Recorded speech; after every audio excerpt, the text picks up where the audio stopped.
காவல் உதவி QR குறியீடு சேவை அறிமுகம் செய்து வைக்கப்பட்டுள்ள நிலையில் இது பற்றிய விவரங்களோடு இணைகிறார் நமது செய்தியாளர் பாஸ்கரன்.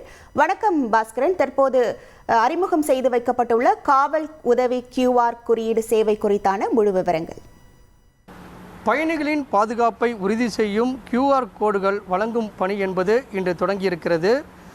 சென்னை, திருவள்ளூர், காஞ்சிபுரம் உள்ளிட்ட மாவட்டங்களில் நாள்தோறும் ஒரு 90,000 ஆட்டோக்கள் வலம் வருகிறது. இதில் 78,000 ஆட்டோக்கள் ஓலா, ஊபர், ரேபிட்டோடு இணைக்கப்பட்டிருக்கிறது. பயணி ஒருவர் ஒரு ஆட்டோவில் பயணம் மேற்கொள்ளும்போது இந்த ஒவ்வொரு ஆட்டோக்களுக்கான பிரத்யேகமான உருவாக்கப்பட்ட QR கோடுகள் ஒட்டப்பட்டிருக்கும். அந்த QR கோடில் என்னென்ன தகவல்கள் இடம்பெற்றிருக்கும்னா, அந்த ஆட்டோவோட நம்பர் இருக்கும், அதே நேரத்தில் அந்த ஆட்டோவுடைய உரிமையாளர் உள்ளிட்ட பல்வேறு விதமான தகவல்கள் அடங்கியது தான் இந்த QR கோடு. பயணி ஒருவர் ஆட்டோவில் பயணம் மேற்கொள்ளும் போது தன்னுடைய செல்ஃபோன் மூலமாக அந்த ஸ்கேனர் ஆப்பை பயன்படுத்தி அதை ஸ்கேன் செய்ய. சார், என்னோட ரெசிக்னேஷன் எதுக்கு? நானே ஜாப்ஸ் உருவாக்கி பாஸ் ஆகலான்னு இருக்கேன். எப்படி? பாஸ் வாலா பி தி பாஸ். இதால் இந்த தகவல்கள் சென்னை பெருநகர காவல்துறையுடைய கட்டுப்பாட்டு அறைக்கு செல்வதற்குண்டான வசதிகள் மேற்கொள்ளப்பட்டிருக்கிறது. அவசர நிலை ஏற்பட்டால் SOS எனப்படக்கூடிய காவலன் செயலிக்கான அந்த இணைப்பு அவர்களுக்கு கிடைத்துவிடும். பயணிக்கு உடனடியாக அவசர நிலை ஏற்பட்டதன் காரணமாக அவர் அந்த செயலியை பயன்படுத்தும் போது உடனடியாக காவல்துறை கட்டுப்பாட்டு அறைக்கு ஒரு குறுஞ்செய்தி செல்லும். இதை அடிப்படையாக கொண்டு காவல்துறை கட்டுப்பாட்டு அறையிலிருந்து பயணி எங்கிருக்கிறார் என்பதை அறிந்து கொள்வதற்குண்டான வசதி ஏற்கனவே இந்த QR கோடு மூலமாக இணைக்கப்பட்டிருப்பதன் காரணமாக அந்த ரோந்து வாகனம் சம்பவ இடத்துக்கு காவலரோடு சென்று பயணிக்கு ஏற்பட்டிருக்கக்கூடிய பிரச்சனைக்கு தீர்வு காண்பார்கள்.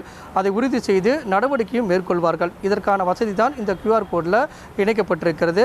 QR கோடில் ஆட்டோவுடைய எண் மற்றும் ஆட்டோ உரிமையாளருடைய பெயர், அது எங்கு இருக்கிறது, பயணிக்கு என்ன பிரச்சனை ஏற்பட்டிருக்கிறது உள்ளிட்ட தகவல்கள் அனைத்துமே காவல்துறையுடைய கட்டுப்பாட்டு அறைக்கு சென்று ரோந்து வாகனம் மூலமாக ஆட்டோ எங்கு இருக்கிறது என்பதை உடனடியாக காவலர்களை அனுப்பி நடவடிக்கையை மேற்கொள்வதற்குண்டான வசதி தான் இன்று அறிமுகப்படுத்தப்பட்டிருக்கிறது. ஒவ்வொரு ஆட்டோக்களுக்குமான ஒரு பிரத்யேகமான QR கோடுகள் உருவாக்கப்பட்டிருக்கிறது. இது ஒவ்வொரு ஆட்டோக்களிலும் ஒட்டப்பட்டிருக்கும். வரக்கூடிய நாட்களில் இது சேர் ஆட்டோக்கள் மற்றும் வாடகை கார்களுக்கும் விரிவுபடுத்தப்பட உள்ளது. இதன் காரணமாக சென்னை, திருவள்ளூர், காஞ்சிபுரம் உள்ளிட்ட மாவட்டங்களுக்கும் இந்த QR கோடுகள் ஆட்டோக்களுக்கான பிரத்யேகமான QR கோடுகள் உருவாக்கப்பட்டு அது மற்ற நகரங்களுக்கும் விரிவுபடுத்தும். இதன் காரணமாக பயணியுடைய பாதுகாப்பு என்பது பெருமளவில் உறுதி செய்யப்படும். இந்த QR கோடுகள் தமிழக முதலமைச்சரால் இன்று வழங்கப்பட்டு அது ஆட்டோக்கள் ஒட்டப்பட்டிருக்கக்கூடிய பணிகள் என்பது தொடங்கியிருக்கிறது. வரக்கூடிய நாட்களில் அனைத்து ஆட்டோக்கள்லையும் இந்த QR கோடுகள் ஒட்டும் பணி என்பது முழு வீச்சில் நடைபெறும். உங்கள் முழு விவரங்களுக்கு நன்றி பாஸ்கரன். செய்திகளை உடனுக்குடன் தெரிந்து கொள்ள உடனே சப்ஸ்கிரைப் பண்ணுங்க.